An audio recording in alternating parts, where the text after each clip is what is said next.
Well, here we are, people. It is morning time in Denton, North Carolina. This is the next day on a Sunday, and this is what we got left with. This is all the snow.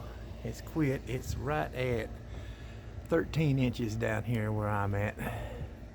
It's up over my tire. I know that tire there is, I know it's a good, probably 13, 14 inches tall tire there. So we're right there above the tire. It's up there. Look there. Look at the roofs.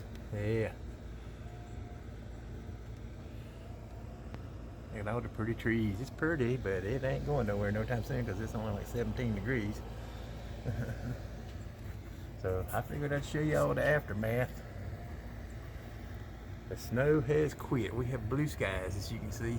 Sun shining. Look, the snow's blowing off the trees. It's a fluffy snow.